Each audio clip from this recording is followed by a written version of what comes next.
Welcome to our continuing series, Questions and Answers for a World in Crisis. All of you who have been following the series know that our answers are all from the writings of Sri Aurobindo and the Mother. Today we take up evolution.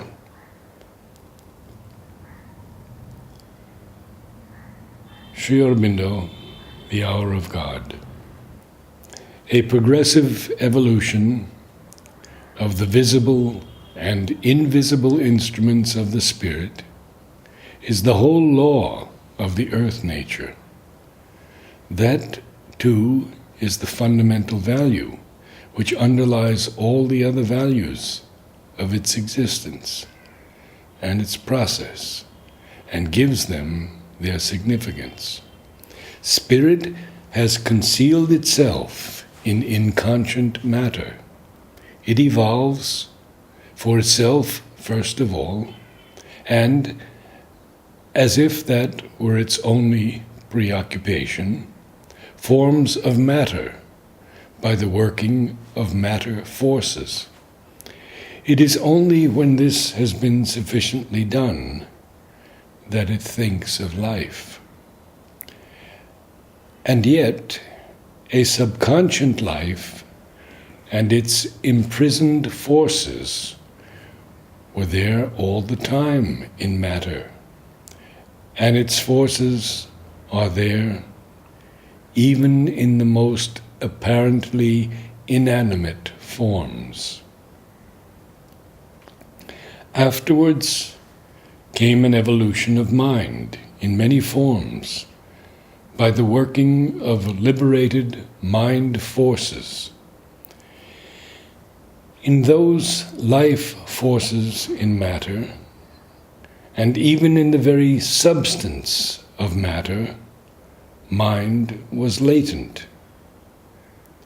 An evolution of mind in the living form by a working of liberated mind forces was the third chapter of the story.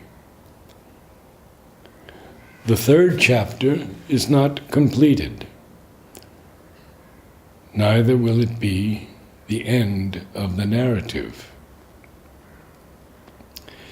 The evolution of the earth nature is not finished, because it has manifested only 3 powers out of the 7-fold scale of consciousness that is involved in manifested nature. It has brought out from its apparent inconscience only the 3 powers of mind and life and matter. Mind emerges out of life in matter. It is incapable of manifesting directly in the material form. It is there, but it acts mechanically in the somnambulism of an original force of inconscience and inertia. This, and no more, is what we mean by the inconscience of matter. For although consciousness is there, it is involved, inorganic, mechanical in its action. It supports the works of force by its inherent presence, but not by its light of active intelligence. This is why material nature does the work of a supreme and miraculous intelligence, and yet there seems to be no intervention of any indwelling seer or thinker.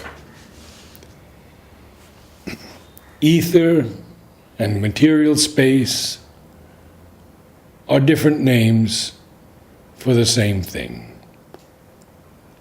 Space, in its origin, at least if not in its universal character, is an extension of the substance of consciousness, in which motion of energy can take place for the relations of being with being, or force with force, and for the building up of symbolic forms on which this interchange can be supported. Ether is space, supporting the works of material energy, and the symbolic forms it creates. It is, speaking paradoxically, but to the point, immaterial or essential matter. Evolution is the one eternal dynamic law and hidden process of the earth nature. An evolution of the instruments of the spirit in a medium of matter is the whole fundamental significance of the values of the earth existence. All its other laws are its values of operation and process. This spiritual evolution is its own pervading secret sense. The history of the earth is first an evolution of organized forms by the working of material forces. There follows, on this initial stage, an evolution of life in the form and an organization of a hierarchy of living forms by the working of the liberated life forces. The next step is an evolution of mind in living bodies and an organization of more and more conscious lives by the process of developing mind forces. But this is not the end, for there are higher powers of consciousness beyond mind which await their turn and must have their act in the great play, their part of the creative lila. Matter, the medium of all this evolution, is seemingly inconscient and inanimate. But it appears to us so only because we are unable to sense consciousness outside a certain limited range, a fixed scale or gamut to which we have access. Below us, there are lower ranges to which we are insensible. And these we call subconscious or inconscious. Above us are higher ranges, which are, to our inferior nature, an unseizable superconscience. Before there could be any evolution, there must needs be an involution of the divine. The secret of the terrestrial evolution is the slow and progressive liberation of this latent indwelling spirit, the difficult appearance of something or someone already involved with all its potential forces in a first formal basis of supporting substance, its greater, slowly emerging movements locked up in an initial expressive power of matter. Matter is the apparent beginning of the evolution, but it is not its end. The development of form is not the most important or the most significant part of the evolutionary process. It is one sign of the thing that is being done, but it is not its essence. Material form is only a support and means for the progressive manifestation of the spirit. The mother. But if we admit individual evolution, there is something permanent which passes from one form to another, and with each new form makes a new progress, and becomes capable of entering into a higher form, more and more, until this something becomes a perfectly conscious being at the end of the evolution. Then this being would have a personal evolution which would duplicate, won't be independent, but simultaneous, and complement the evolution of nature, or rather make use of the evolution of nature as a field for its own individual evolution. We may begin by looking at the problem in the wide sense, that of evolution. Species have evolved from the mineral to the plant, to the animal, and on to man. Everything points to the fact that the progress of evolution is not a progress in forms, but a progress of consciousness. Forms are only an increasingly fit support for the progress of consciousness. We have reached the human stage, but there is no reason to assume that it is final or supreme. Parentheses. Otherwise, there would be no evolution. End parentheses. No more than an objective observer 100 million years ago would have been right to assume that the chameleon or the baboon was the highest term of evolution.